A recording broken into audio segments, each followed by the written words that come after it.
রাজধানীর মাছ বাজারে বেশ উত্তাপ। যোগান সংকটের অজুহাত দিচ্ছেন বিক্রেতারা। দাবি করেছেন হাওর ও উপকূল থেকে সরবরাহ কিছুটা কম, পাশাপাশি আমদানি শুল্ক বাড়ায় ভারতীয় মাছের দামও ঊর্ধ্বমুখী।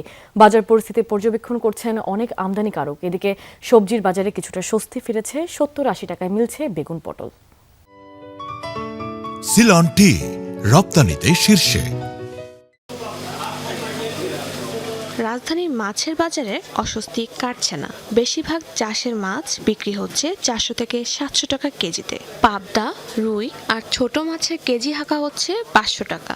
দোকানিদের দাবি 1.5 সপ্তাহের ব্যবধানে কেজিতে দাম বেড়েছে 100 টাকা। বাজারে বড় আকারে ইলিশের দেখা মিললেও দাম বেশ চড়া।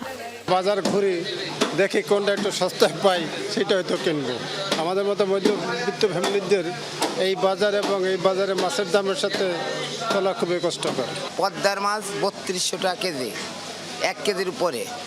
আর 900 গ্রাম 2500 টাকা কেজি, 700 গ্রাম 800 গ্রাম 750 গ্রাম 2000 টাকা কেজি।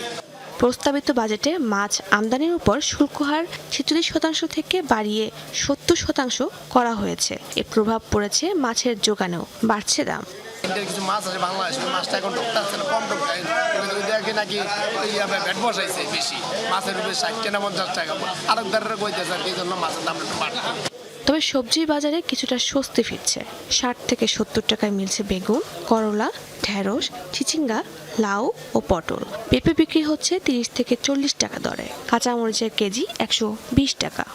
দাম হচ্ছে প্রায় আগের মধ্যে আছে, তবে একটু ডাউন হয়েছে, আগে থেকে একটু ডাউন হয়েছে। সব মিলে সবজির দাম একটু অনেক কম, 30 থেকে 40 টাকা কেজি পর্যন্ত কম।